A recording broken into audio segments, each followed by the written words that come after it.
항상 이 비율, 이 비율 P에 대한 추론을 할 때 우리가 중요한 것 중에 하나는 뭐냐면 표본을 도대체 얼마나 많이 뽑아야 되는가, 표본 크기 N. 왜냐면 이 표본 크기가 커지면 커질수록 어떻습니까? 많이 조사해야 되니까 비용이 많이 들지 않겠어요? 비용. 또 많이 조사하다 보면 시간도 많이 걸리겠죠. 그래서 이 비용과 시간, 이 경제적인 측면에서 해야 되기 때문에 원하는 만큼의 좀 정확도 이런 것들이 좀 필요하겠습니다. 그래서 이런 조사 연구하고 그럴 때, 실험하고 그럴 때 가장 우리가 먼저 해결해야 되는 질문은 표본 크기를 도대체 얼마나 해야 되냐 이거죠. 바로 비용과 시간 문제 때문에 그런 거죠. 그래서 그러려면은 다음 두 가지 질문에 의존해야 되는데 얼마나 정확하게 원하느냐.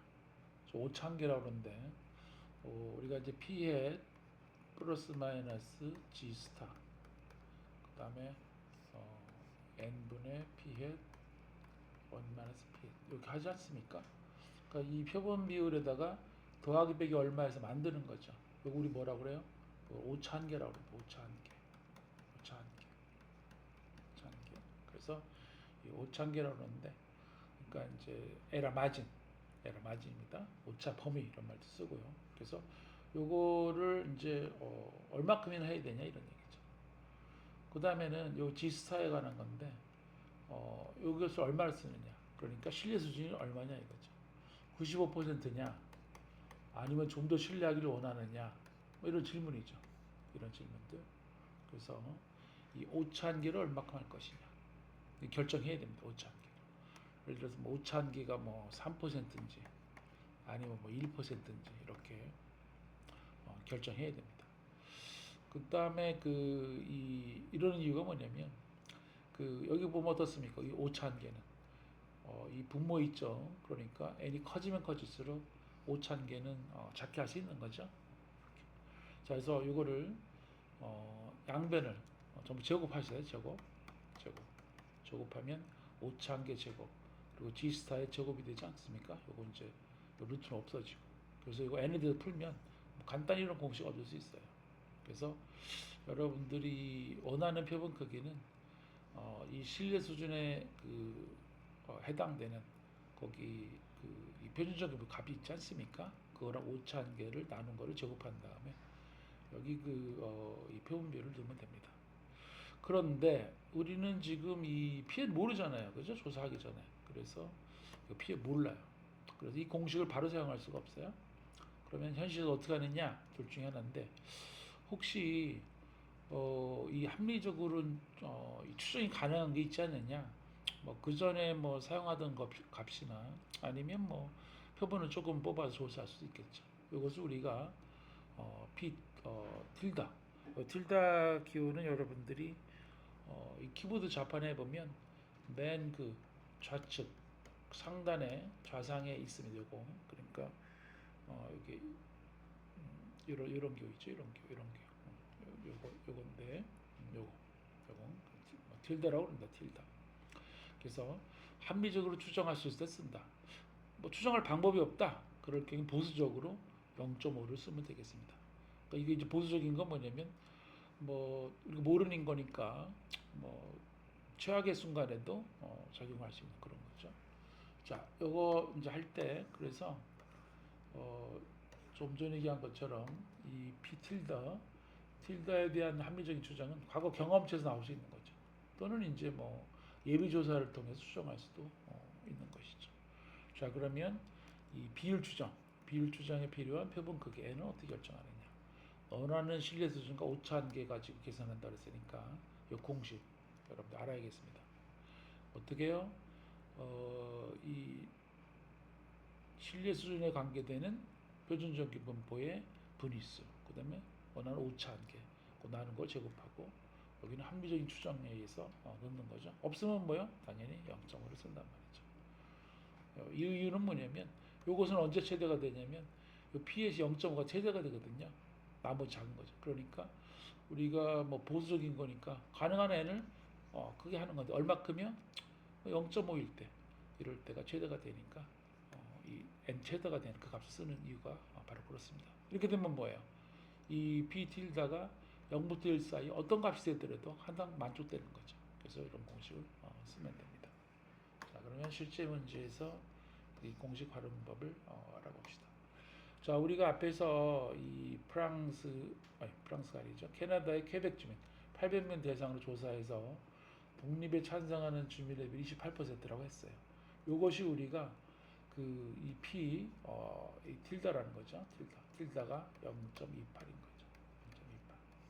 이게 이제 예비조사라고 생각하자 이거죠. 예비조사죠. 예비조사. 이제 아는 거죠. 그럼 99% 신뢰 수준. 그러면 이때 G스타는 얼마가 되겠어요? 물론 뭐 시험 보고 그럴 때는 이 값을 주겠지만 여기서는 구해보면 2.576입니다.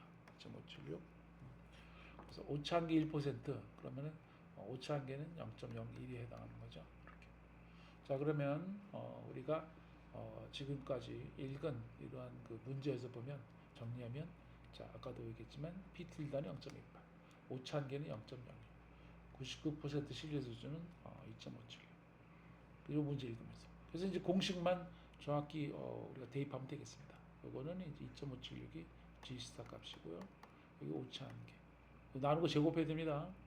그 다음에 나머지 계산. 그러면은 13377.2예요. n이. 근데 이거는 뭡니까? 정수죠. 정수. 정수니까 이건 없잖아요. 그러니까 이거보다 조금 큰 정수. 아니 이거보다. 그러면 13378이 되는 거죠. 이것이. 그래서 소수점이 있으면은 항상 큰 정수를 반올림하면 됩니다. 밑으로 내리면 절대 안 돼요. 그래서 13378이다. 그 다음에 어떤 상황에서는 우리가 간단하게 할 수 있는 경우도 있는데 어떤 경우냐면 95% 신뢰수를 사용한다. 그럼 1.96 아닙니까? 그러면 뭐 대략 2라고 하면 되는 거죠. 약간 보수적으로 하면 되는 거니까. 그 다음에 p 틸다 모르잖아요. 그러니까 0.5 쓰면 되는 거죠. 그래서 공식이 되게 이제 간단해지는데 봅시다. 그래서 자, 위에 공식이 어땠죠? 여기서 저기 보시면 자, 이때 왜 이게 이 공식이 되느냐? 자, n은 우리 뭐라 그랬어요? G 스타 나누기 오차한계. 요거를 제곱한 거죠. 그리고 P 틸다 1 빼기 P 틸다란 말이에요. 자, G 스타를 얼마면 대략 2죠. 여기. 그러니까 요거는 여기 2. 그다음 오차한계는 뭐 그냥 두는 거죠. 오차한계 두고. 이걸 제곱하는 거죠. 그 다음에 P 틸다는 얼마예요? 그냥 보수적으로 0.5. 그 다음에 또 1 마이너스 틸다니까 또 0.5. 곱하는 거죠. 여기 지금 제곱하면 4가 되죠. 이건 뭐가 됩니까? 2분의 1, 2분의 1 되지 않습니까? 그럼 4가 여기 없어지는 거죠. 이거 다 없어지니까 여기 뭐 요것만 나온 거죠. 제곱이에요. 간단한 공식이죠. 여기. 그래서 요거는 95% 신뢰 수준하고 어떻게 해요? p 틸다가 올라서 0.5 있을 때 아주 간단한 겁니다. 이거 누가 많이 쓰냐면 여론조사에서 많이 씁니다. 이렇게. 그 여론조사 기관에서는 이 정치인이 어떤 일을 하는지 잘하고 있는지 이거 묻는 경우도 많거든요. 이렇게. 그래서 우리가 95%좀 많이 쓴단 말이에요. 그래서 G스타 2를 많이 쓰는 거죠. 그 다음에 우리가 이제 오차한계 3%로 하고 싶다. 그럼 이제 오차한계는 뭐예요? 0.03이 되는 것이죠. 그 다음에 우리가 이 P 틸다 비율 모르지 않습니까? 그럴 땐 보수적으로 뭐예요? 0.5 그냥 쓰는 거죠. 그래서 이 공식을 쓰면 됩니다. 자, 이러면은 표본 크기를 보통 얼마나 하느냐 이런 경우인데 이런 경우는 오차한계 0.03이죠. 모르니까 쓰고. 그래서 근사 공식 쓰면 되죠. 그래서 오차한계분의 1. 그래서 0.03분의 1. 그러면은 1111.11. 그래서 1112 정도 많이 요 건 거죠. 이렇게. 그런데 보통 이 여론조사 기관에서는 이 질문 여러 항목이 많거든요. 그러면은 이제 뭐 이 질문마다 이 비율이 다 달라지지 않겠어요? 다 질문마다 다 달라지겠죠. 그래서 여기서는 그냥 이 틸다를 B틸다를 0점으로 생각해 이런 근사 공식을 씁니다. 그래서 이 최악의 이 B틸다가 다를 때도 되기 위한 신중한 결정인 거죠. 그래서 여러분들이 이 뉴스에서 여론조사 보면 이 표본 크기가 대략 뭐 1200인 경우 이 1000 조금 넘는 경우가 그래서 굉장히 많은 거예요. 그래서 이 오차 한계 보통 3% 많이 씁니다. 그래서 여러분들이 앞으로 그런 뉴스에서 이런 거 조사 보면은 오차 한계는 뭐 3%라고 하고 표본 크기는 뭐 이런 정도 되는 거를 많이 볼 수가 있습니다.